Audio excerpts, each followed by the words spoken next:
अस्सलाम वालेकुम, welcome to my channel. आज मैं आपके लिए बहुत ही ज़बरदस्त रेसिपी लेके आई हूँ जो कि सर्दियों में हर घर में बनता है।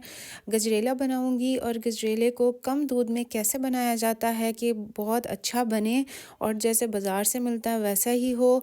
तो इसके लिए मैंने 5 किलो गाजर ली है, उसको कद्दूकस कर लिया था और इसके लिए चीनी ली है। चीनी हस्बे ज़ायक़ा ले सकते हैं। मैंने 1 किलो ली है और 1 किलो ही दूध लिया है।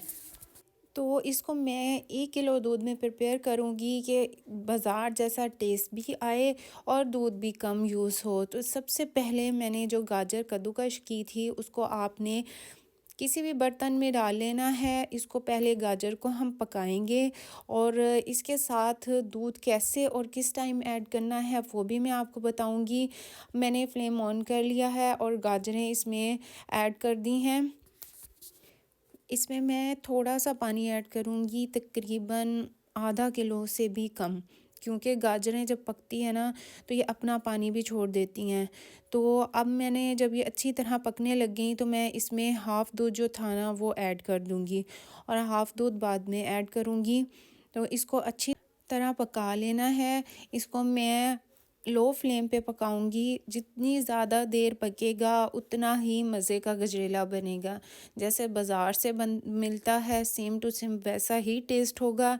इसमें मैं कोई भी खोया ऐड नहीं करूँगी और ना ही ज़्यादा दूध इस्तेमाल होगा। जब अच्छी तरह से ये देखें पक गई गाजरें, इन्होंने जो पानी था जो छोड़ा था वो भी खुश्क हो गया, तो बाकी का जो दूध था ना वो मैं इसमें ऐड कर दूँगी। जब गाजरें बिल्कुल अच्छी तरह से पक जाएँ फिर हमने इसमें दूध ऐड करना है। अब दूध ऐड करने के बाद इसको लो फ्लेम पे हमने पकने के लिए छोड़ देना है। ये इतना ज़बरदस्त बनता है ना कि आपको ऐसे लगेगा कि आपने इसमें खोया ऐड किया है। यहाँ काफ़ी सारा यानी 5 किलो गाजरें हैं तो 5 किलो ही दूध ऐड किया है। अब मैं जब दूध पकने लग जाएगा तो इस टाइम पे मैंने इसमें चीनी ऐड कर देनी है। आप अपने हिसाब से चीनी ऐड करें। मैंने तकरीबन आधा किलो से 1 कप ज़्यादा थी तो मैंने इतनी चीनी ऐड की थी। इस टाइम पे चीनी ऐड करके इसको अच्छी तरह से मिक्स कर लेना है और जब ये पकने लग जाए तो फिर बराबर आपने चम्मच हिलाना है ताकि ये नीचे ना लगे, क्योंकि नीचे लग जाए तो बहुत स्मेल आती है। इतनी मेहनत करो और फिर चीज़ ख़राब हो जाए तो अच्छा नहीं लगता। तो इसमें अब मैं इस टाइम पे पिसी हुई इलायची का आधा चम्मच ऐड कर दूंगी और जब पकने लग जाएगा तो इसको अच्छी तरह से हमने हिलाते रहना है। अब मैं इसको हिलाती रहूँगी और इसके तकरीबन दूध सारा खुश्क हो गया था, चीनी ने भी पानी छोड़ दिया था, वो भी खुश्क हो रहा था। इस टाइम पे मैं इसमें ऑयल ऐड कर दूँगी।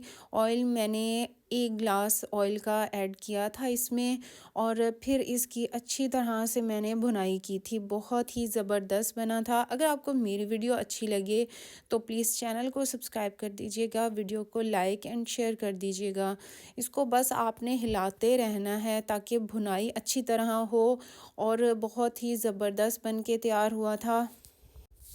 इसको आप फ्रिज में भी रख सकते हैं, ये ख़राब भी नहीं होगा बिल्कुल भी। और इसमें आप खोया अगर ऐड करना चाहें तो कर सकते हैं। मुझे तो कोई ज़रूरत नहीं लगी इसमें खोया ऐड करने की, क्योंकि इसका अपना ही टेस्ट बहुत ज़बरदस्त था। ऐसे लग रहा था जैसे खोया ऐड किया हुआ हो, बहुत मज़े का बना था।